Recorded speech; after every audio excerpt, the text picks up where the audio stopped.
Bueno, ¿quieren saber cómo es la herencia económica? Económica con K, con K de Néstor y de Cristina. Vamos a compartir, señor director, si es usted tan amable, una especie de cuadrito sinóptico de algunos datos macroeconómicos que nos van a ayudar a interpretar un poco más dónde estamos parados y en función de eso vamos a empezar la charla con nuestros invitados acá. A ver, ahí tenemos la herencia económica. Un saludo a Cristina. Un beso muy grande. A ver, Cristina Fernández de Kirchner legará a su sucesor una macroeconomía peor que la que recibió Néstor en el 2013. Peor que la que recibió Néstor en el 2013. Ahí está. Ese es el caminito para llegar. Ese es el que tiene que empezar a recorrer ahora don Mauricio. Largo es el camino. A ver, indicadores del 2015. Casi todos los indicadores, por no decir todos, son negativos. Economía en recesión, una inflación en torno al 27% anual. Obviamente que esta no es la inflación del INDEC. Pero sí tomamos la inflación Congreso mezclada un poco con la de los institutos provinciales de estadísticas y censos que se aproximan bastante a la realidad. Pobreza del 30%, acá siempre sobre estas cifras va a haber discusiones, ¿no? Pero tomamos el último dato de la UCA, de la Universidad Católica Argentina, que además mide hace muchos años. Podemos seguir con ese dato, por favor, con esa placa, señor director. Deuda pública, representa el 42% del PBI. Un calendario hot le pusimos, porque queríamos utilizar palabras pro también, de vencimientos de deuda. ¿Ustedes saben cuántos vencimientos de deuda tenemos para el 2016? 30.000 millones sin los 12.000 ni moneda que hay con los holdouts. Que eso será otra negociación aparte. ¿Qué más tenemos? A ver, ¿algo más, señor director? ¿Podemos seguir mirando algunas otras cosas? Mirá qué largo. Bueno, ahí tenés. Acuerdo con los holdouts, 12.000. Superávit comercial, el superávit comercial más bajo de los últimos 13 años. 1.900 millones de dólares al día de hoy. Quiero recordar que tuvimos un superávit gemelo en el 2007. Cuenta corriente en dólares negativa, 18.000 millones de dólares. Un resultado fiscal primario de 4,9, negativo. Les quiero contar también un dato que parece una tontería, pero no es así. Los gastos crecen a un promedio del 45% anual.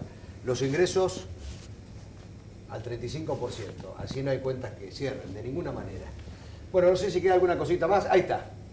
Ahí está. Bueno, Juan Pablo, así estamos. ¿Coincidís con estos números? Sí, sí, en parte coincido. Tenemos el gravísimo problema, que es una de las peores herencias, que no tenemos los números objetivos.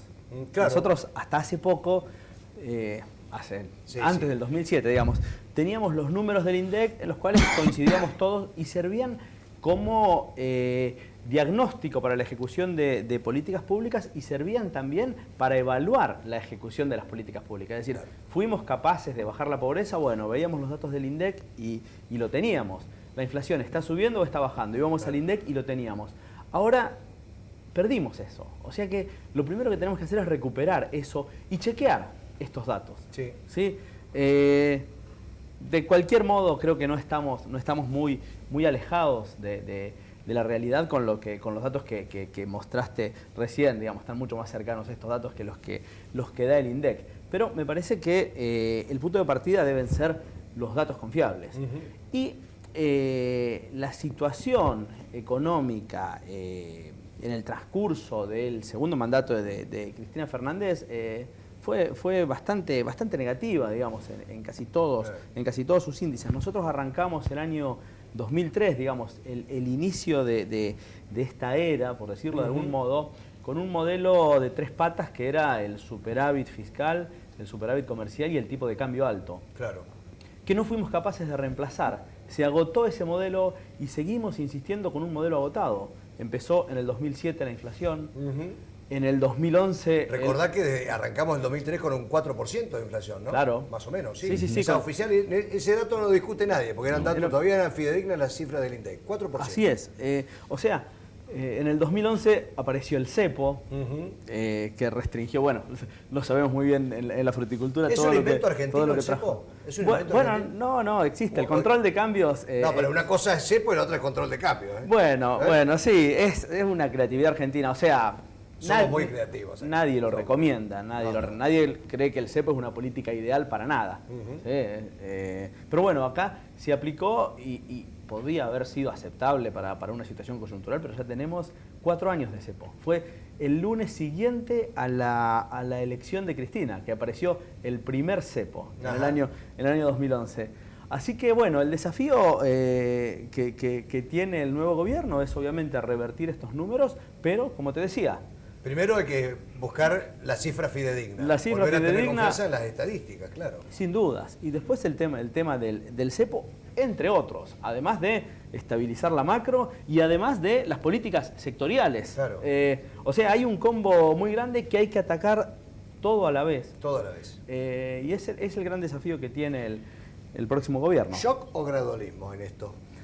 Bueno, ¿se puede avanzar con algo de shock y después ir gradualmente acomodando algunas cosas o no? Mauricio Macri está muy convencido de que en el tipo de cambio aplicar una política de shock, digamos, de liberar el cepo el día 11 de diciembre. Y bueno, en esto cuenta muchísimo la expectativa de la gente, la confianza, ¿sí? Normalmente en las políticas shock o graduales siempre hay que ir evaluando cómo van funcionando, pero yo creo que hay, digamos, se va a aplicar en algunas cosas algunos cambios contundentes y en otras van a ser a mayor largo plazo, pero creo que el objetivo es claro, digamos, tener una macro equilibrada, una macro sensata, parecida a la que tienen la mayoría de los países del mundo, los países que nos gustan. Y obviamente, paralelamente, medidas sectoriales para los sectores que están en una situación gravísima, como es el caso de la fruticultura, por ejemplo. Bueno, creo que para el central en diciembre tendrían que estar entrando 8.000 millones de la cosecha, digamos, va a hacerse algunos dólares el central. Primero hay que ver en qué estado queda el Banco Central, que también es un dato que se guarda bajo 7 llaves. Bueno, queda en un mal estado. ¿Sí? Entonces, si queremos liberar el cepo, tenemos que ver las dos variables más importantes, que son la oferta de dólares y la demanda de dólares. ¿Sí? La demanda de dólares para importación, para turismo, y la oferta de dólares, los exportadores, claro. Las inversiones que puedan llegar a venir. ¿Sí? Es bastante impredecible cómo va a ser la demanda de dólares principalmente, y de eso va a depender en gran parte cuál va a ser el valor del dólar en los próximos meses. Así que... ¿Y ustedes qué valor de dólar esperan, Oscar? Yo creo que, quiero insistirlo un poco y reafirmar lo que dice Juan Pablo en este sentido. Hay un marco macroeconómico, que seguramente nos vamos a ir enterando en los próximos días, pero efectivamente a partir del día 11 de diciembre vamos a tener una evaluación exacta de las medidas macroeconómicas. En ese marco de medidas macroeconómicas, el tipo de cambio es una de los aspectos a considerar, pero indudablemente puede ser shock, puede ser etapa gradual, pero evidentemente hay algunas cosas que van a ser inevitablemente graduales, como por ejemplo, que nosotros consideramos tan importante como el tipo de cambio, es el proceso inflacionario. Tenemos un proceso inflacionario que viene, si bien ha bajado algunos puntos, estamos hablando de niveles del 30%, realmente es la segunda inflación de América, estamos fuera del contexto de país. Entonces cuando alguien dice, acá se va a generar inflación si se toca el tipo de cambio, en realidad no es así. La inflación está, lo que hay que hacer es achicarla con una serie de medidas, muchas de las cuales son macroeconómicas. Entonces lo que está es esto. Tenemos un proceso inflacionario, un tipo de cambio atrasado, además con diversos tipos de cambio, todos distorsivos y en contra de la producción. Evidentemente este tipo de cambio comercial oficial es negativo hacia la producción. El que produce está atacado y está subsidiando a todos los demás sectores, entre los cuales tal vez al turismo u otros sectores están siendo subsidiados por nosotros, cosa que no es que tenemos que discriminar una actividad u otra. Lo que sí tenemos que reconocer que evidentemente no tenemos capacidad para sostener esta economía. Evidentemente las economías regionales somos las más afectadas, somos las que estamos en la peor situación, pero también toda la economía exportadora, agroexportadora e inclusive industrial exportadora de la Argentina está afectada duramente por esta situación. En el caso puntual de la fruticultura, nosotros tenemos que reafirmar, primero, que necesitamos recuperar la competitividad, entre otros aspectos con el tipo de cambio. También el proceso inflacionario, el tema de las luchas de salario, el tema de los conflictos que está generándose. ¿Por qué? Porque ocupamos a 60.000 puestos de trabajo. Somos la economía regional más importante de la Patagonia. Y realmente necesitamos el apoyo ante la proximidad de la temporada, es decir, que no solo necesitamos medidas estructurales o macroeconómicas, sino puntuales, propias para motorizar esto, en un mes y medio estamos en producción. Necesitamos mover 60.000 puestos de trabajo, toda una economía, y eso requiere recursos financieros frescos. Sí. En este momento, para ver la contradicción en la que nos encontramos y que quiero mostrar, porque por ahí dicen lo que va a venir, lo que está hoy en el Congreso, la Cámara de Diputados hoy están por aprobar o está en consideración, además de como 90 leyes, hay una muy en particular, la creación de yacimientos carboníferos fiscales, que beneficia a una ciudad que es probable que el Río Turbio lo necesite. No sé si cuántos empleados son, pero pueden ser, no es una cifra significativa para nada. A ver, estamos hablando de 200 o 300 empleados, que lógicamente tienen que ser contenidos. Están hablando de un subsidio de 5.000 millones de pesos. Nosotros ocupamos a 60.000 puestos de trabajo, y también somos soberanía, porque somos Patagonia, porque somos la economía más importante. ¿Y nuestros diputados dónde están? ¿Dónde están los diputados de la provincia de Río Negro? Inclusive yo al gobernador también le digo, señor gobernador, fíjese que le están dando 5.000 millones al yacimiento carbonífero para sostener esa actividad que está en un lugar importante. Y nosotros, que tenemos 60.000 puestos de trabajo, ¿qué pasa? Entonces, señor gobernador, reclame también. Acompáñenos. Yo sé que nos acompañe, sé que nos ha acompañado en muchas oportunidades, pero recientemente hemos hecho un planteo y lo estamos haciendo al gobierno actual y al que viene, porque no tenemos tiempo. La fruticultura está es decir, los tiempos políticos no se compatibilizan con los tiempos de producción. Necesitamos urgentes medidas y no ponernos a discutir muchas cosas que son producto de esta realidad electoral. La realidad es que ganó Macri, bien. El señor Macri dice que va a unificar, va a eliminar ¿cómo es el cepo? Bienvenido. Van a eliminar las retenciones también. Bienvenido, estamos de acuerdo. Realmente esto orienta hacia la producción y queremos que se implemente, junto con otras medidas macroeconómicas como la inflación, el proceso inflacionario, todo ese tipo de sectores. Pero también necesitamos que medidas inmediatas, coyunturales, propias de la cercanía de la temporada y que nos obligan a no tener conflictos laborales, a tener recursos financieros para poder mover esto, y eso requiere una decisión política de los que están y de los que vienen de manera urgente, y eso es lo que queremos reclamar y remarcar. Ricardo, me engancho con una frase que dijo recién, todo el mundo está preocupado por lo que vendrá. En el sector petrolero, ¿es más preocupante lo que vendrá, o les queda más siempre lo que vendrá, o lo que ya está? O el escenario actual en el que están transitando. No, nosotros venimos, en el caso nuestro, en el sector nuestro, de 2 años de mucha actividad, casi una actividad con cierto nivel de locura por el desarrollo de Vaca Muerta, que generó una expectativa, a mi criterio, inclusive hasta desmedida. Hay que tener en cuenta que era toda una tecnología nueva que había que desarrollarla, con lo cual eso implica quizás a veces gastar de más, porque estás probando, es prueba y error. Yo creo que se llegó a un nivel de desarrollo tecnológico que hoy haría, en otro contexto internacional, aceptable el nivel de producción de Vaca Muerta. Pero, como te dije antes, se generó una expectativa y la realidad marca otra cosa.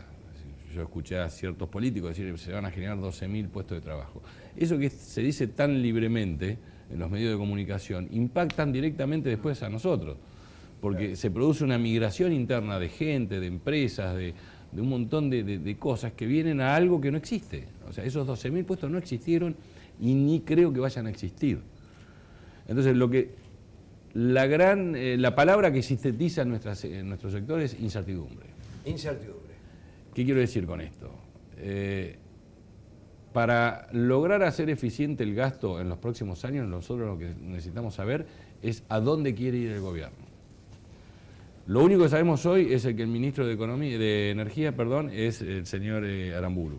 Aranguren, Excel. Es una persona muy capacitada, muy formada, es una persona que viene de la comercialización de naftas y de derivados, no es una persona que viene de la producción, es decir, que a Neuquén eso quizás un poquito lo va a afectar, porque es distinto hablar con un comercializador que hablar con un productor. Exacto.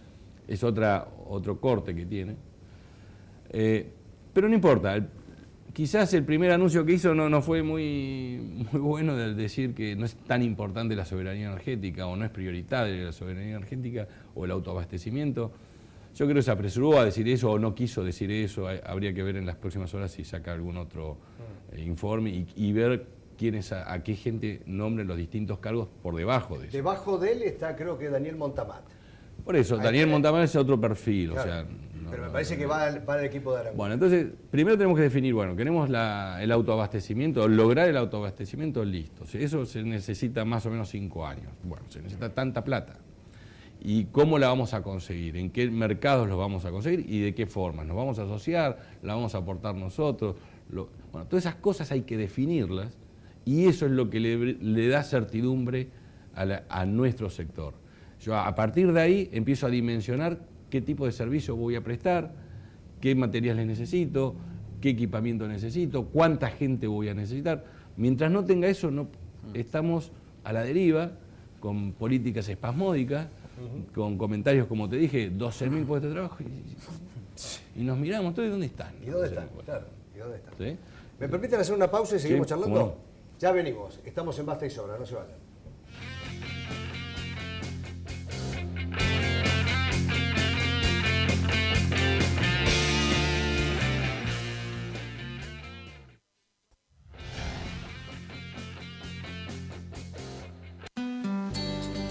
En todos estos años pude viajar y conocer toda la Argentina. Y aprendí que lo que hace tan grande nuestro país es su gente. Porque atrás de cada argentino hay una historia. Una historia de trabajo, de esfuerzo, de compromiso. Por eso en La Anónima nos llena de orgullo ser parte de tu historia.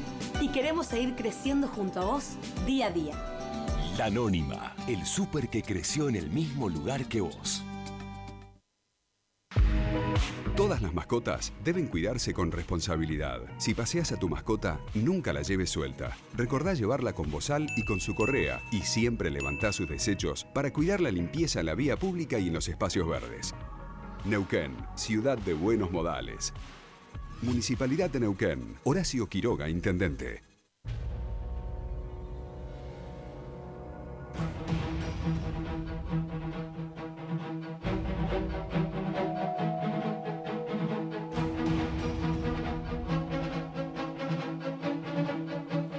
¿Cómo salió todo? ¿Se la creyeron? Por supuesto.